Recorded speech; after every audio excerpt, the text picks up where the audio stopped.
Aujourd'hui, je voudrais vous présenter un livre et une nonne, Rengetse. Euh, Lune Lotus, voilà, Rengetse. C'est une nonne qui a vécu au 18e jusqu'au 19e siècle. Je voudrais brièvement vous donner sa biographie. Et puis, à la fin de ce livre, il y a un texte intéressant sur le travail avec les waka, donc les poèmes japonais, d'une sensei qui est une disciple américaine. Alors, je pense que c'est intéressant parce que d'abord, il n'y a pas grand-chose en français, donc j'ai traduit un certain nombre de poèmes de ce livre, enfin c'est en cours, mais ça fait longtemps que j'ai ce livre, je l'ai acheté dans un des derniers voyages au Japon, et aujourd'hui j'ai envie de partager quelques parties avec vous, et surtout euh, ce questionnement sur les waka. Alors, là, brièvement, la biographie donc de Otagaki Nobu, ça c'est son nom laïque, Rengetsu. Quand elle avait 33 ans, elle est entrée dans un monastère en renonçant au monde et elle avait eu une vie extrêmement tragique jusque-là puisqu'elle a perdu ses deux maris et puis deux et ensuite un, tous ses enfants. Et elle a été ordonnée donc sous ce nom de Rengetsu. Et quelques années plus tard, elle commence à faire de la poterie. Et sur la poterie, elle inscrit en calligraphie ses propres waka. Et elle a réussi à devenir extrêmement célèbre, à vendre énormément. J'ai lu dans ce texte qu'au moment de sa mort, il restait 50 000 pièces à la fois de poterie, de poésie, de calligraphie et tout ça. Donc elle a été extrêmement célèbre et elle a réussi à faire comment dire? Parce que c'est vrai que de rentrer dans un monastère, c'était un petit peu avoir une liberté aussi, parce que vous n'étiez pas marié, vous dépendiez plus d'un mari, ni de vos enfants, ni voilà. Et elle a réussi à faire l'interface un petit peu entre les artisans et le gouvernement. Enfin, c'est très intéressant, mais je passe. Et je veux reprendre le texte de Myotai Sensei. Un des plaisirs de découvrir les vies et les enseignements des quelques femmes que l'on trouve dans l'histoire du bouddhisme, c'est de voir comment elles ont su prendre les tragédies de leur vie et les transformer. Cela nous rappelle qu'en toutes circonstances, il y a une liberté qui ne peut pas nous être retirée. Parce que ces histoires sont généralement moins accessibles que les histoires masculines. Trouver quelqu'un comme Rengetse est un grand cadeau. Elle a fait face au moment de sa vie, quand le désespoir pourrait être entré en elle complètement, quand l'impermanence comment dire, l'a frotté jusqu'à l'os en fait, hein, et elle, à partir de là, elle a ouvert son cœur. Elle s'est ordonnée, elle a été ordonnée, pardon, et elle est entrée dans un monde dans lequel, à cause de son genre féminin, elle était limitée. Mais elle a pensé d'abord qu'elle pouvait faire sa vie comme professeure de Go. Vous savez, le Go, les pièces chinoises qui ressemblent un peu aux échecs pour ce que j'en connais. Mais elle s'est rendue compte qu'il y avait peu d'élèves qui voudraient travailler avec une femme. Donc, elle a commencé à faire la poterie, qui était pour elle une sorte de méditation en mouvement. Et elle a inscrit sur chaque pièce un morceau de poème ou un poème.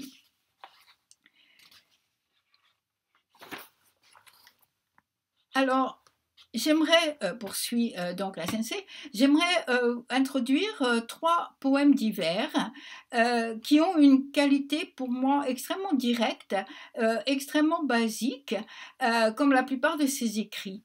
Et bien qu'elle ne les ait pas organisés selon le temps, moi j'essaye de trouver une façon qui va exprimer un chemin spirituel. Myotai Sensei existe et explique aussi qu'un hiver, elle a décidé de passer son temps avec les poèmes de Rengetsu et que ça allait être pour elle comme un koan, quelque chose qu'elle allait travailler, réfléchir, décortiquer. Enfin, moi, ça c'est mon mot préféré, mais voilà.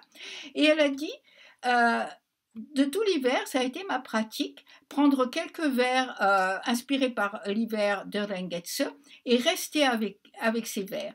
Et pourtant, garder ce choix n'a pas toujours été facile, parce qu'il y a des écrits de Rengetse qui sont tellement forts que tout de suite, ils entrent en vous en quelque sorte, et que vous avez ce sens que nous donne un travail aussi direct et aussi fort. Mais il y en a qui semblent, un petit peu comme les koans classiques, un petit peu plats au départ et qui demandent plus de temps pour qu'on arrive à les ouvrir. Euh, et que cet engagement dans une pratique signifie qu'on va rester là où c'est difficile et on ne va pas bouger vers quelque chose de plus facile. Et que c'est ça le challenge de cette pratique, c'est d'apprécier ces poèmes qui sont difficiles à apprécier, de prendre le temps de travailler avec eux et de euh, comment dire, faire baisser l'impulsion d'aller vers quelque chose de plus facile. Une odeur de fumée de bois, d'encens, le vent qui s'enveloppe autour, le vent qui tourne autour d'une petite hutte, et la présence tranquille d'une amie spirituelle généreuse, c'est cela, s'asseoir avec les poèmes de Rengetse, c'est permettre à une enseignante d'entrer dans la profondeur de nos propres esprits.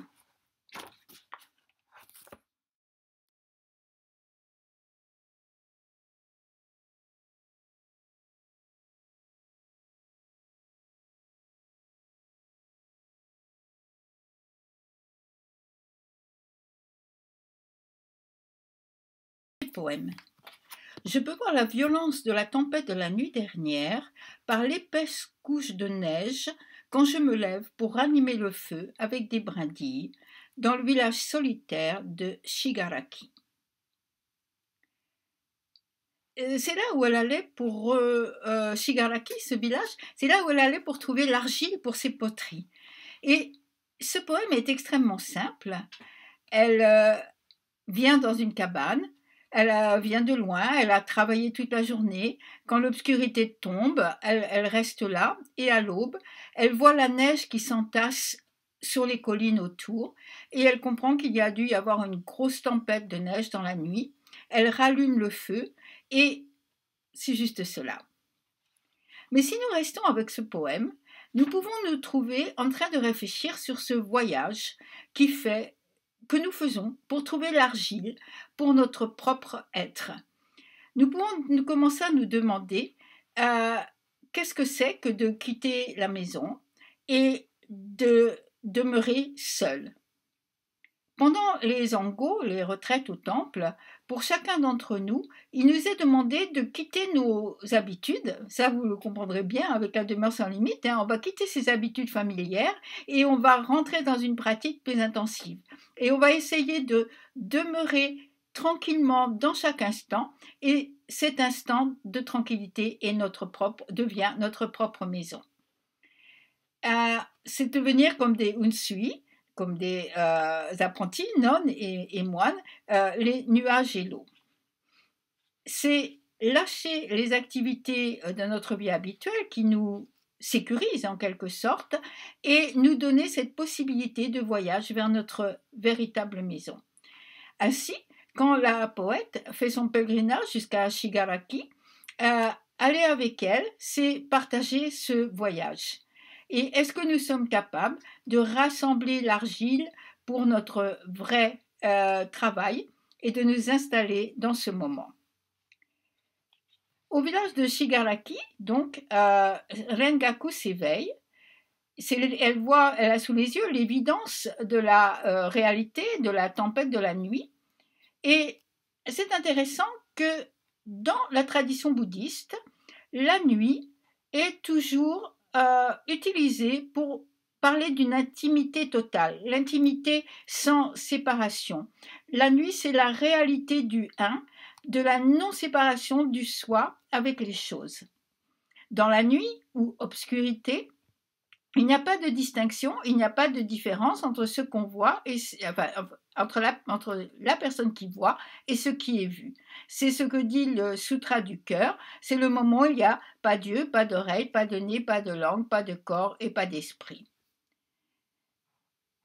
Et quelle est cette nuit dont parle Rengatsu, cette nuit à Shigaraki? Bien sûr, on peut comprendre que cette violente tempête, euh, il nous en arrive aussi dans notre vie spirituelle, dans notre traversée. Il y a des moments où on aimerait, où on se sent dans la tempête et on aimerait vraiment être ailleurs. Et à ce moment-là, on essaye de se reculer et de revenir à quelque chose de nous-mêmes, de sûr. C'est une sorte de résistance que nous avons au moment où nous allons break through, vous voyez, où nous allons en quelque sorte casser ce moi habituel pour garder tout l'espace. On est au bord et à ce moment-là, dit-elle, hein, je traduis toujours le livre, à ce moment-là, dit-elle, on est tout au bord et il y a des excuses qui arrivent. Ah non, non, je ne peux pas m'asseoir une minute de plus, je ne peux pas aller voir l'enseignante, ou bien je ne sais pas comment faire avec cette personne. Et c'est ça dont le poème parle, dit-elle, c'est une espèce de douceur, de ranimer la flamme, ranimer le feu et prendre soin de ce moment. Et quand la flamme commence à baisser et qu'il n'y a plus que des braises, on peut mettre un petit peu de brindilles et on ranime le feu. Et ce que nous pouvons faire, nous, c'est ranimer la flamme qui est au centre de notre vie. Et quel est ce centre? Maître Dogen dit, lorsque le dharma ne remplit pas complètement notre corps et notre esprit, nous pensons que c'est déjà suffisant. Mais lorsque le dharma remplit complètement notre corps et notre esprit, nous comprenons qu'il y a quelque chose qui manque. Et qu'est-ce qui manque? Le monde n'a jamais dépendu plus que cela de... Le monde a toujours dépendu des personnes qui posent cette question. Qu'est-ce qui manque? Et c'est d'encourager les uns les autres dans une sangha pour aller profondément, entrer profondément dans cette question. Comment est-ce que vous pouvez aider? Qu'est-ce qu'il vous reste à voir que vous n'avez pas encore vu? Et Dogen continue. Étudier la voie du Bouddha, c'est étudier le moi. Étudier le moi, c'est oublier le moi. Oublier le moi, c'est être confirmé par les 10 000 dharmas. Et être confirmé par la 10 000 dharmas, c'est de rejeter, de lâcher corps et esprit, aussi bien celui du soi que celui des autres. À ce moment-là, aucune trace de réalisation ne demeure et cette non-trace va continuer sans fin. Le feu de notre liberté, c'est toujours cela qui va réchauffer la cabane, mais nous ne pouvons le ressentir que lorsque nous le réanimons, ce feu. N'est-ce pas? Lorsqu'on met un petit peu de brindille dessus, alors ce feu continue. C'est pas une période pile comme de faire zazen du début à la fin, non. C'est un geste que nous devons faire au moment où c'est nécessaire. Elle dit c'est un geste qui nous permet de voir quand nous allons trop lentement dans notre pratique, nous avons besoin de remettre des petites brindilles. J'en ai parlé récemment dans une autre vidéo.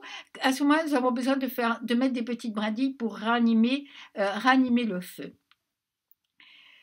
Donc, dans cette hutte où elle est venue pour pratiquer, travailler avec l'argile, en fait, elle est responsable du feu et lorsqu'elle s'éveille, la tempête de neige de la nuit lui montre la lumière qu'il y a à l'extérieur et à ce moment-là, entre la lumière de l'extérieur et le feu qu'on ranime, le jour commence.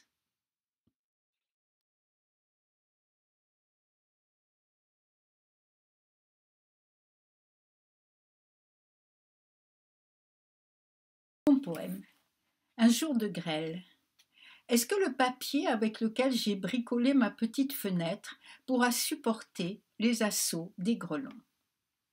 Donc c'est un poème dans lequel une femme, seule dans une cabane, se demande si la petite fenêtre qui est faite de papier fragile va être assez forte pour ne pas être cassée, abîmée, déchirée par une longue journée de grêle qui tombe.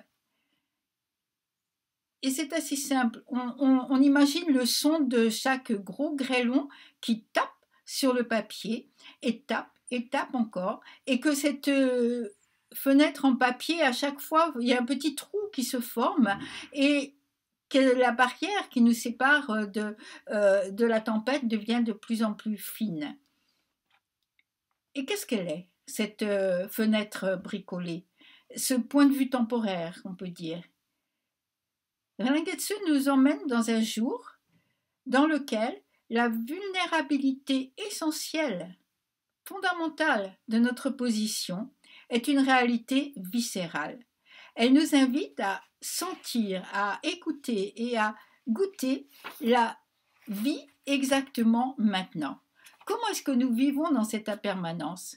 Est-ce qu'il nous faut ajouter sans cesse une nouvelle couche de papier à notre fenêtre? Est-ce qu'il faut prier pour avoir des jours seulement, des jours de soleil? On ne peut pas arrêter la grêle. Rengetsu semble nous chuchoter cela. On ne peut pas arrêter la grêle, mais nous pouvons être éveillés, éveillés et en paix. Et comment trouver cette paix? Soyez vous-même. Soyez vous-même et vivez cette réalité intime, sans limite, qui nous est donnée généreusement et librement. D'habitude, quand vous demandez à quelqu'un qui elle est ou qui il est, vous avez une liste. En général, je suis allée à l'école, je sais faire ci, je sais faire ça, j'ai fait ça, etc., etc. Mais tout ça, c'est faire la liste des agrégats, de tout ce qui va changer, de toutes nos identités bricolées. Mais quelle est la véritable nature du moi? Lorsque l'on remarque la fine, comment dire, la non-épaisseur de cette barrière apparente entre l'intérieur et l'extérieur, nous faisons l'expérience de cette perméabilité. Et nous pouvons nous poser la question, qu'est-ce que nous sommes en train de protéger? Un moine a demandé à Maître Tozan, quand vient le froid et la chaleur, comment pouvons-nous les éviter? Ce qui signifie demander comment vivons-nous dans un monde de problèmes, de souffrances, d'horreurs, de changements, alors que nous ne pouvons pas nous accrocher pour qu'il y ait toujours quelque chose de plaisant ou nous libérer complètement de tout ce qui serait déplaisant. Comment pouvons-nous éviter la chaleur et le froid? Et Tozan répond, allez là où il n'y a ni chaleur ni froid. Alors le moine implore, mais comment est-ce que je vais dans cette place où il n'y a ni chaleur ni froid? Et Tozan dit, lorsqu'il fait froid, le froid vous tue. Lorsqu'il fait chaud, la chaleur vous tue. Autrement dit, tuer la séparation. Vivre, arrêter de vivre dans la peur de ce qui peut être et demeurer dans ce qui est. Mais quoi faire devant l'assaut des grêlons? Que faire quand ce qui nous frappe n'est pas seulement le mauvais temps, mais quelque chose qui arrive par intention, lorsqu'il y a une intention de blesser, de faire mal? Que faire? Je trouve que c'est inspirant que Rengetsu ne passe aucun moment dans son poème à critiquer le temps, critiquer le ciel ou chercher les causes de cette grêle. Pourquoi est-ce qu'il y a tant de gens qui essayent de tuer des gens? Pourquoi est-ce qu'il y a une telle énorme avidité? Pourquoi est-ce qu'il y a le mal? Pourquoi est-ce que cela m'arrive à moi?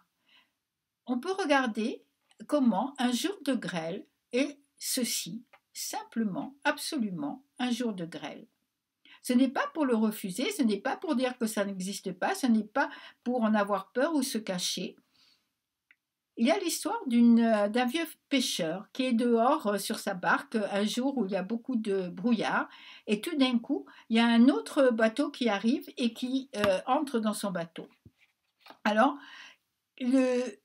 pendant 2 heures, il travaille à son bateau pour réparer son bateau parce qu'il y a l'eau qui est en train de passer et tout ça. Et puis il dit des choses pas très bien sur le matelot qui lui est rentré dedans et qui dit que il devrait même pas être sur l'eau, qu'il a ruiné sa journée, ruiné sa pêche, ruiné sa famille, etc., etc. Il est très en colère et il travaille toute la matinée. Et puis petit à petit, le brouillard se lève et il voit qu'en fait, ce qui l'a frappé, ce n'est pas un autre bateau, mais c'est un rocher. Et tout d'un coup, il regrette toutes ces heures passées dans une telle colère, il regrette tout ce qu'il n'a pas fait, tout ce qu'il aurait pu faire, toute la joie qu'il aurait pu avoir dans la matinée à la place de cette colère.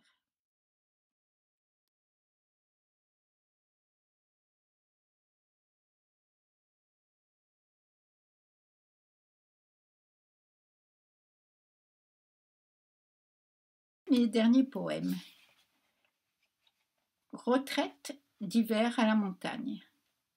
Les petits kakis qui sèchent dehors sous l'auvent de mon ermitage, est-ce qu'ils gèlent ce soir dans la tempête d'hiver?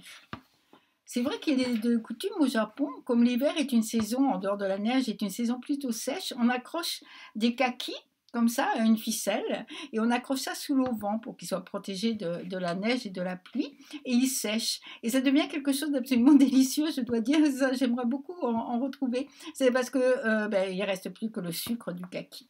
Donc voilà le poème, c'est pour expliquer donc les premières lignes.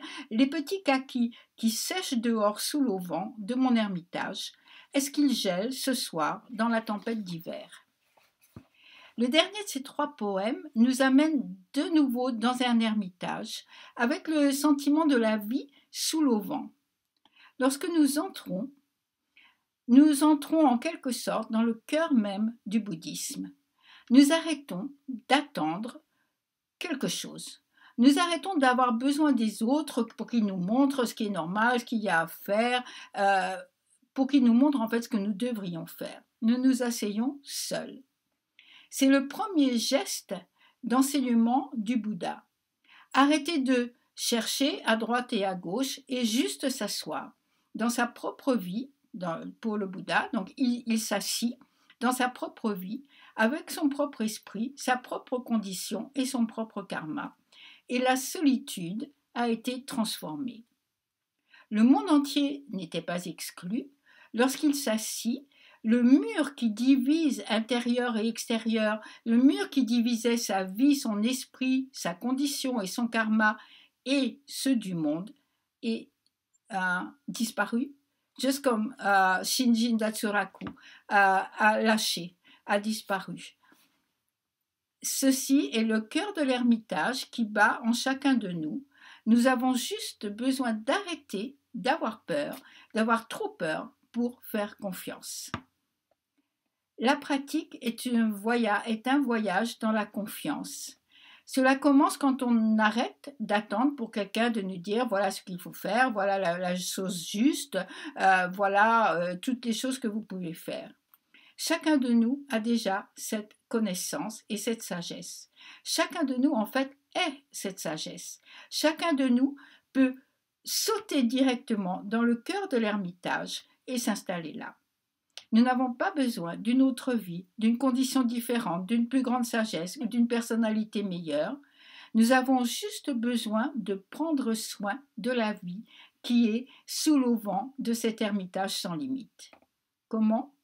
Demander cela, c'est le premier pas dans le voyage pour rentrer chez soi. Merci.